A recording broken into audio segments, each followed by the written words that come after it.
Good day, class. So, ang lesson natin for today is the logarithmic function. Okay? So, before yan, ano nga ba yung logarithmic function? Ano? So, yung logarithmic function, guys, ito lang yung inverse function ng isang exponential function. Okay? So, kabaligtaran lang po siya. Okay, so, let's say that meron akong isang constant number. Excuse me. So, para maintindihan natin, review lang po ito. Para maintindihan natin lalo, let's relate yung exponential at yung logarithmic function. So let's say I have a number b, no? Ito yung base. Any number 'yan. And let's say erase natin siya to a power of p, no? Yun yung exponent niya or yung erase natin to p. Hindi ko malagay na e kasi baka malito kayo na yung e ay yung Euler's number. Okay? So p na lang ilagay ko. So meron akong base b raised to p, and ito ay equal to a certain number x. Okay? So, anong example nito? Let's say, I have 10 raised to 2. So, that is 10 squared. That is 10 times 10, that is 100. Okay? So, sa example na to, ang base natin ay 10, yung power natin ay 2, at yung x natin ay 100. Okay? So, paano gumagana ang logarithm? So, kabaligtaran lang po siya. So, kung nag-exponent tayo, kinukuha natin yung value nito. Kapag logarithm naman, ang hinahanap natin is yung p. Okay? Kapag exponential, ang hinahanap natin is yung value ng x. Pero kapag logarithm, hinahanap natin yung value ni p. Okay? So, paano? Ang format ng log with respect dito sa example na to is log ng x to the base b ay equal doon sa exponent or yung power na hinahanap natin. Okay? So, meaning to say, kung i-try natin ipasok tong example natin where this is my b, this is my p, and this is my x, ibig sabihin, log ng 100 to the base 10 is equal to 2. Okay? So, parang ano lang kung babasahin natin, saan ko i-erase, ano yung exponent, saan ko i-erase si 10 para ang makuha ko ay 100. Diba? So, ang operation natin for that na ginagamit is log. Okay? So, yun yung tinatanong ng log, ng logarithmic function. Yung base ko, para makuha ko yung value na to, saan ko dapat erase? Okay? So, ito lang po yung relationship ng exponential at ng logarithmic function. Okay? So, yung most common na logarithm, yung common logarithm is kapag kunwari nakakita kayo ng let's say log ng 5, minsan kasi walang nakalagay na base no? So tinatanong what is that value. So kapag wala pong nakalagay, by default the base is 10. Okay? Kung wala pong nakalagay, by default that's 10. Okay? Pero most of the times nakalagay naman kung ano yung base. Okay? So let's say 5. Ayan, kung ganyan po yung tanong, sige. Saan ko pwede erase yung 5 para ang makuha ko is 5? No? That is 1. Tama? Kasi 5 raised to 1 ay equal sa 5. No? So, another example.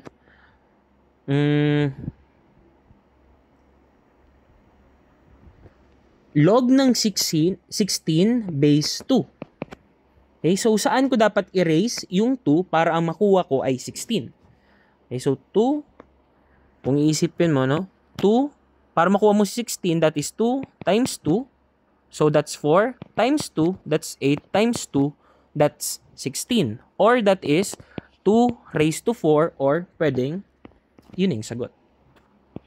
No? Okay, so I hope na-review tayo dito sa definition ng logarithmic function.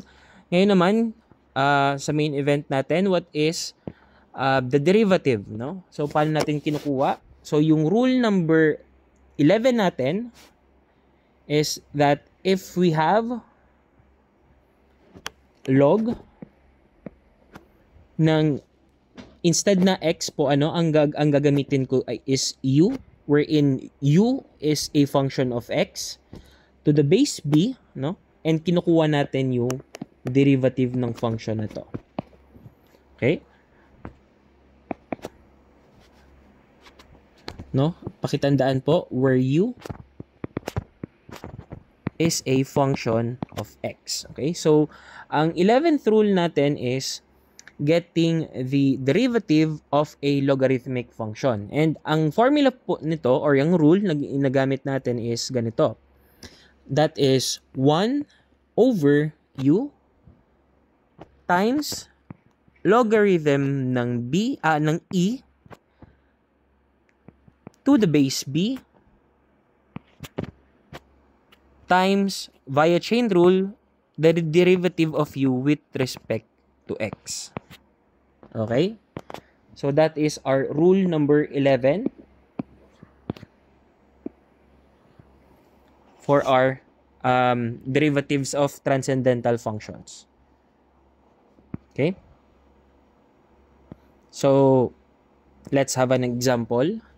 For example, ang ating function ay our u is 7x cubed plus 25x squared plus 1. Okay? So, ang hinahanap ay derivative ng log ng function na yon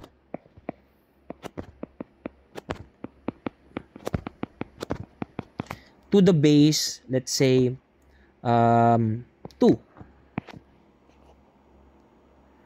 No? So, kumbaga, ang tinatanong,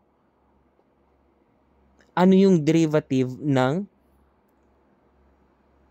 exponent ng 2 so that I'll get 7x cubed plus 25x squared plus 1. Okay? Okay, so just following the format or the rule, that is 1 over u, 1 over this, no?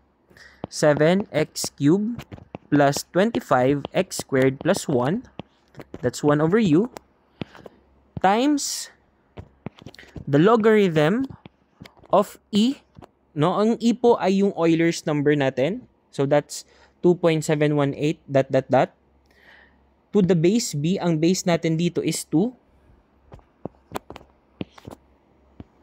times, via chain rule, du with respect to dx. Okay? So ano yung du with respect to dx? So du with respect to dx is just the derivative of this function u, that is 7 times 3, 21, no? X raised to 3 minus 1, so squared, plus 25 times 2, so that's 50, x raised to 2 minus 1, so x na lang, plus the derivative of 1 is 0. Okay? So ito na po, times 21 x squared plus 50x. Okay? Or pwedeng times, well, dx. Okay? Kasi via chain rule, derivative din ng x. So, pwede natin i-rewrite as 21x squared plus 50x. Ito yung nasa numerator at ito yung nasa denominator. Pinag-combine ko lang siya. 7x cubed plus 25x squared plus 1 times log e base 2 dx. Okay? So, this is the final answer.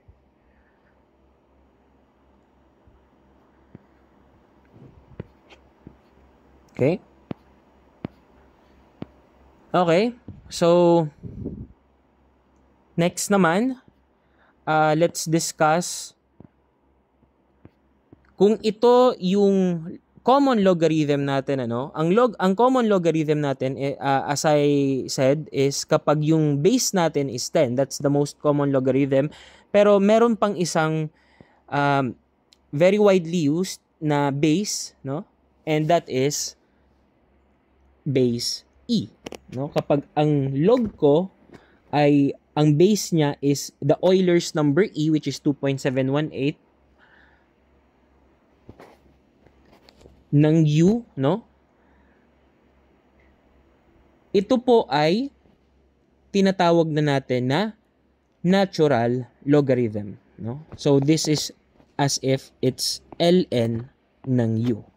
Okay? Kapag nakita niyo po yung ln, that is natural logarithm, ang meaning po niyan is that's just a logarithmic function of the that is just getting the logarithm of function U at base E. Okay? ln U, let's say, no, yung U ko is 2x squared. So, ln ng 2x squared, that's just like getting the logarithm of 2x squared to the base E. Okay? So, kapag ganyan,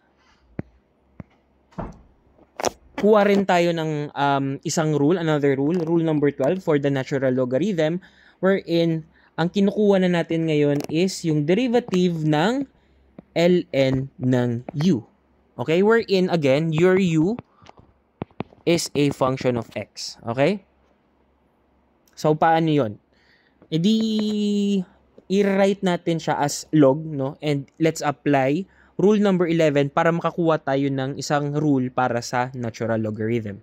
Okay, so, as I told you, ln of U is just equal to the logarithm of U to the base E. Okay? And following rule 11, wherein, ayun, no? Following this rule, applying it to this, we can get that our first term should be 1 over U, no? So that is 1 over U times the logarithm of E, by default iyan, to the base B. But dito, ang base natin is E. Okay? Times, by chain rule, the derivative of U with respect to X. Okay, but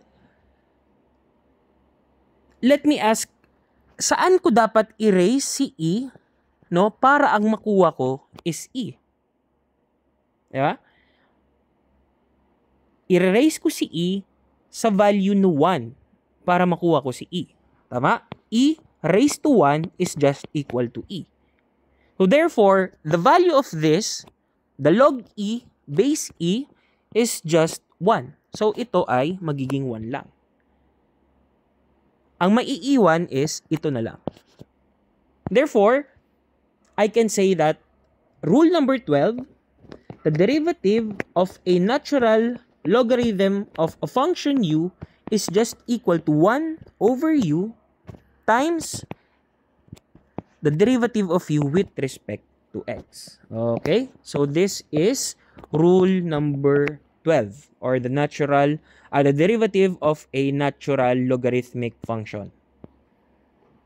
Okay? So, let's try doon sa example natin kanina wherein my U is equal to, ano ba yung ginamit natin? 7x cubed plus 25x squared plus 1. So, sige. dx ng natural logarithm of 7x cubed plus 25x squared plus 1. Tama ba? Tama. Okay? So, this is just equal to 1 over U. 1 over this, no? That's my U, 7x cubed plus 25x squared plus 1 times the derivative of U with respect to X. So, the derivative of this is, again, manu-menuhin na natin, that is 21x squared plus 50x. And simplifying, no, multiply ko lang yan dyan sa numerator, ilagay ko lang sa numerator, that is 21x squared plus 50x all over 7x cubed plus 25x squared plus 1, oops, I forgot, times dx. Okay? So, dx. Okay? So, that's it. Thank you.